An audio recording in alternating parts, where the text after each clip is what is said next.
手太阴肺经循行原文。灵枢经脉，肺手太阴之脉，起于中焦，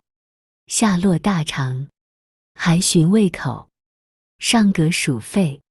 从肺系横出腋下，下循闹内，行少阴心主之前，下肘中，循臂内上骨下廉，入寸口，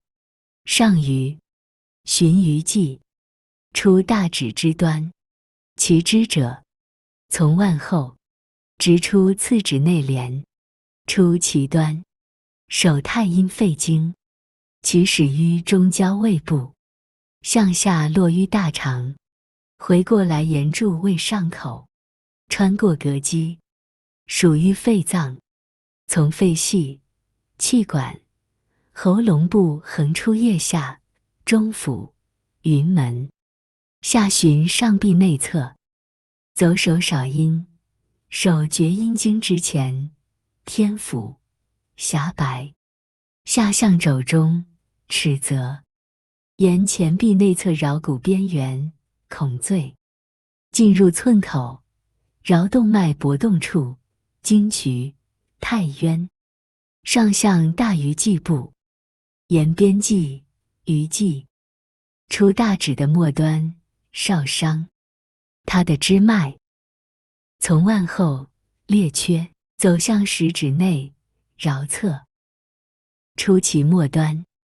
接手阳明大肠经。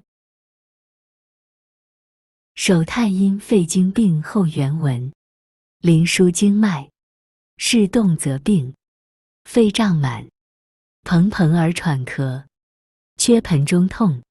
甚则焦两手而冒，此为闭绝，是主肺所生病者。咳、上气、喘喝、烦心、胸满，闹闭内前连痛厥，掌中热，气盛有余，则肩背痛，风寒汗出中风，小便数而欠，气虚则肩背寒，少气不足以息，逆色变。本经有了异常变动，就表现为下列病症：肺部胀满，怦怦气喘，咳嗽，锁骨上窝缺盆内，包括喉咙部分，疼痛。严重的则交捧着两手，感到胸部烦闷，视觉模糊，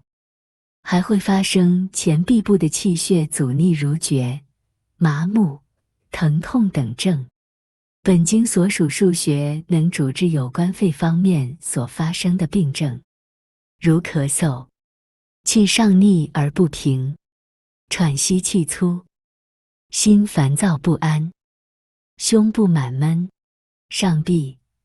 前臂的内侧前边经脉所过处酸痛或厥冷，或掌心发热。本经气盛有余的实证，